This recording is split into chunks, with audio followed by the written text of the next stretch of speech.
ಗಂಗಾವತಿ ನಗರದ ಬನ್ನಿಗಿಡ ಕ್ಯಾಪಿನ ಕಾರ್ಯಾಲಯದಲ್ಲಿ ಕರ್ನಾಟಕ ರಾಜ್ಯ ಸೌಹಾರ್ದ ಸಂಯುಕ್ತ ಸಹಕಾರಿ ನಿಯಮಿತ ಬೆಂಗಳೂರು ನಿರ್ದೇಶಕ ಜಿ ಶ್ರೀಧರ್ ಮಾತನಾಡಿ, ಸರ್ಕಾರ ನಮಗೆ ಹಲವಾರು ನಿಬಂಧನೆಗಳನ್ನು ಹಾಕಿದೆ. ಅದರಲ್ಲಿ ಮೊದಲನೆಯದಾಗಿ ಠೇವಣಿಯ ಮೇಲೆ ಬಡ್ಡಿ ದರ. ಭಾರತೀಯ ಸ್ಟೇಟ್ ಬ್ಯಾಂಕ್ ನೀಡುವ ಬಡ್ಡಿ ದರಕ್ಕಿಂತ ಶೇಕಡ 2 ಮೀರತಕ್ಕದ್ದಲ್ಲ. ಅದೇ ರೀತಿ ಸಾಲದ ಮೇಲೂ ನಿಬಂಧನೆಗಳನ್ನು ಹಾಕಿರ್ತಾರೆ.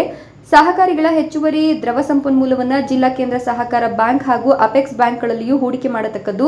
ಪ್ರತಿ 3 ತಿಂಗಳಿಗೊಮ್ಮೆ ಸಂಘದ ಠೇವಣಿ ಮತ್ತು ಸಾಲದ ಬಡ್ಡಿ ದರಗಳನ್ನು ಪರಿಷ್ಕರಿಸಿ ಈ ಕುರಿತು ಸಹಕಾರ ಸಂಘಗಳ ಉಪ ನಿಬಂಧಕರಿಗೆ ಕಡ್ಡಾಯವಾಗಿ ವರದಿಯನ್ನು ಸಲ್ಲಿಸತಕ್ಕದ್ದು. ಉಪ ವಿಭಾಗೀಯ ಮಟ್ಟದಲ್ಲಿ ಸಹಕಾರ ಸಂಘಗಳ ನಿಬಂಧಕರು, ಜಿಲ್ಲಾ ಮಟ್ಟದಲ್ಲಿ ಉಪ ನಿಬಂಧಕರು, ಪ್ರಾಂತೀಯ ಮಟ್ಟದಲ್ಲಿ ಜಂಟಿ ನಿಬಂಧಕರ ಅಧ್ಯಕ್ಷತೆಯಲ್ಲಿ ತ್ರೈಮಾಸಿಕವಾಗಿ ಸಹಕಾರ ಸಂಘಗಳ ಸಭೆ ಜರುಗಿಸಿ ಸಹಕಾರ ಸಂಘಗಳ ಆಡಳಿತ ಮಂಡಳಿ ಹಾಗೂ ಮುಖ್ಯ ಕಾರ್ಯನಿರ್ವಾಹಕ ವಿರುದ್ಧ ಕ್ರಮ ಜರುಗಿಸಬಹುದು. ಸರ್ಕಾರ ಈ ರೀತಿ ನಿರ್ದೇಶನ ನೀಡಿ ನಿರ್ದೇಶನ ಸಹಕಾರಿಗಳಿಗೆ ಒಂದು ಮರಣ ಶಾಸನ ಬರೆದಂತಾಗಿದೆ ಅಂತ ಜಿ ಶ್ರೀಧರ್ ನಿರ್ದೇಶಕರು ತಮ್ಮ ಆಕ್ರೋಶವನ್ನು ಹೊರಹಾಕಿದ್ರು.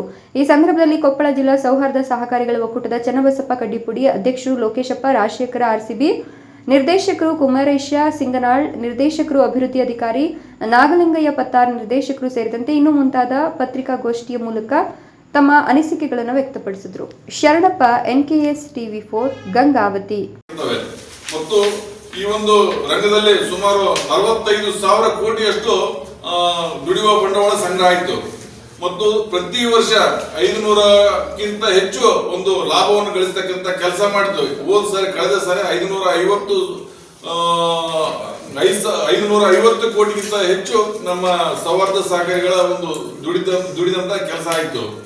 ಈ ಒಂದು ಕ್ಷೇತ್ರದಲ್ಲಿ ಬಹಳಷ್ಟು ಜನರಿಗೆ ಕೆಲಸ ಕೊಡ್ತಕ್ಕಂತ ಕೆಲಸ ಮಾಡ್ತೀವಿ. ಇದೊಂದು ಸೌಹಾರ್ದ ಚಳವಳಿ ಬಂದ ಮೇಲೆ ಸುಮಾರು ನಮ್ಮ ರಾಜ್ಯದಲ್ಲಿ 60,000 ಜನರಿಗೆ ಒಂದು ನೇರವಾಗಿ ಉದ್ಯೋಗವನ್ನು ಕೊಡುವಂತ ಕೆಲಸ ಮಾಡಿದ್ದು. ಮತ್ತು ನಮ್ಮ ಭಾಗದಲ್ಲಿ ನಾವು ನೋಡೋದಾದ್ರೆ ನೀವೆಲ್ಲ ನೋಡ್ಬೋದು, ನಮ್ಮ ಗಂಗಾವತಿಯಲ್ಲಿ ಸುಮಾರು 100ರಿಂದ 150 ಫೈನಾನ್ಸ್ ಇನ್ಸ್ಟಿಟ್ಯೂಷನ್ಸ್ಗಳು ಇದ್ವು ಈ ಒಂದು ಕಾಯ್ದೆ ಬರಕಿನ ಮುಂಚೆ. ಈ ಕಾಯ್ದೆ ಬಂದ ನಂತರ ಇವತ್ತು ಒಂದೇ ಒಂದು ನಾವು ಫೈನಾನ್ಸ್ ಇನ್ಸ್ಟಿಟ್ಯೂಷನ್ಸ್ ನಾವು ಕಾಣೋದಿಲ್ಲ. ಅಂದ್ರೆ ಅದಕ್ಕಿಂತ ವೇಗವಾಗಿ ಇದು ಬೆಳೆದು ಎಷ್ಟೋ ಜನ ಸಮಾಜದಲ್ಲಿ ಇರ್ತಕ್ಕಂಥ ಕಟ್ಟ ಕಡೆಯ ವ್ಯಕ್ತಿಗಳಿಗೂ ಸಹ ಒಂದು ಆರ್ಥಿಕ ನೆರವನ್ನು ಕೊಡ್ತಕ್ಕಂತ ಕೆಲಸ ನಮ್ಮ ಸೌಹಾರ್ದ ಕಾಯ್ದೆಯಿಂದ ಹುಟ್ಟುಕೊಂಡಂತ ಸಂಸ್ಥೆಗಳು ಮಾಡ್ತಾ ಬಂದಿದ್ದಾವೆ. ಆದ್ರೆ ಇವತ್ತು ಈ ಒಂದು ಸರ್ಕಾರ ಆದೇಶವನ್ನು ಮಂಡಿಸಿ ಈ ಒಂದು ಕ್ಷೇತ್ರನ್ನೇ ಒಂದು ಮುಗಿಸ್ಬೇಕನ್ನೋ ಒಂದು ನಿರ್ಣಯವನ್ನು ಅವರು ಮಾಡಿದಂತಿದೆ.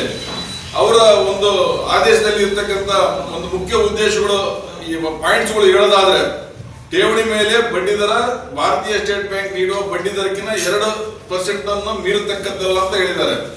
ಮತ್ತು ಸಂಪನ್ಮೂಲ ಏನಾದ್ರು ಉಳಿತಂದ್ರೆ ಅದನ್ನ DCC ಬ್ಯಾಂಕ್ ಅಥವಾ ಅಪೆಕ್ಸ್ ಬ್ಯಾಂಕ್ ನಲ್ಲಿ ಇಡಬೇಕಂತ ಹೇಳ್ತಾರೆ.